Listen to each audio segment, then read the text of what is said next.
মাননীয় প্রধান উপদেষ্টা, আপনি এই নিয়ে বিনিয়ে আর বলার প্রয়োজন নেই। বিদেশি সংবাদ সংস্থাকে আপনি সাক্ষাৎকার দিয়ে বলতে পারেন যে আমরা ডিসেম্বরের মধ্যে নির্বাচন অনুষ্ঠানের জন্য চেষ্টা করছি। আপনি দেশে একটা সংবাদ সম্মেলন করে কেন রোডম্যাপ দিতে পারেন না? আপনি তো দেশে একটা সংবাদ সম্মেলন করে অফিসিয়ালি বলতে পারেন যে আমি এই তারিখের মধ্যে নির্বাচন অনুষ্ঠানের জন্য রোডম্যাপ ঘোষণা করছি। যদি আপনাদের সৎ উদ্দেশ্য থাকে, আশা করি সেই কাজটা করবেন।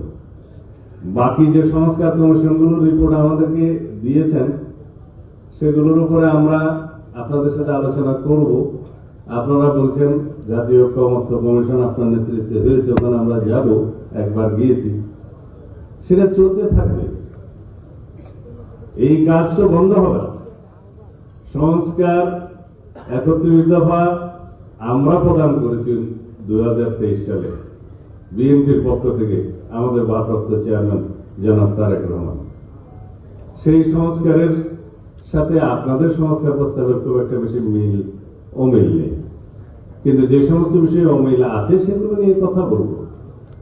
বাট তাতে আপনি নির্বাচনের রোডম্যাপ ঘোষণার জন্য অপেক্ষা করতে হবে সেটা মনে হয় না।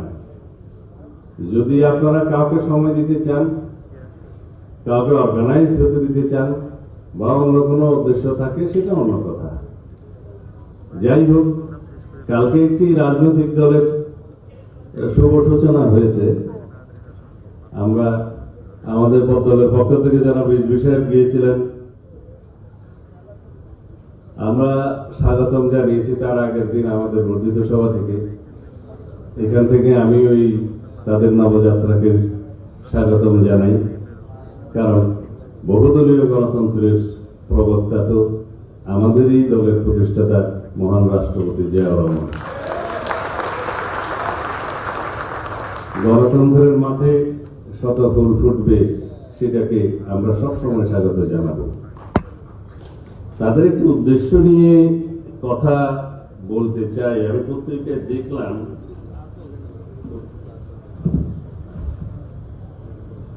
জাতীয় নাগরিক পার্টির অন্যতম লক্ষ্য সেকেন্ড রিপাবলিক প্রতিষ্ঠায় গণপরিষদ নির্বাচনের মাধ্যমে নতুন সংবিধান প্রণয়ন।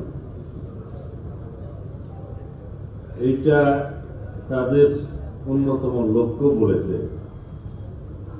আমি সমালোচনা করতে চাই না। প্রত্যেক রাজনৈতিক দলেরই তার নিজস্ব কর্মপন্থা থাকবে, আদর্শ থাকবে। গঠনতন্ত্র এবং ঘোষণাপত্রে এরকম ঘোষণা থাকে। কেউ সমাজতন্ত্র চায়, কেউ অন্য কিছু চায়, কেউ হয়তো ধর্মভিত্তিক রাষ্ট্র প্রতিষ্ঠা করতে চায়। এরকম অনেক রকমের থাকে বিভিন্ন দলের রাজনৈতিক ঘোষণাপত্রে।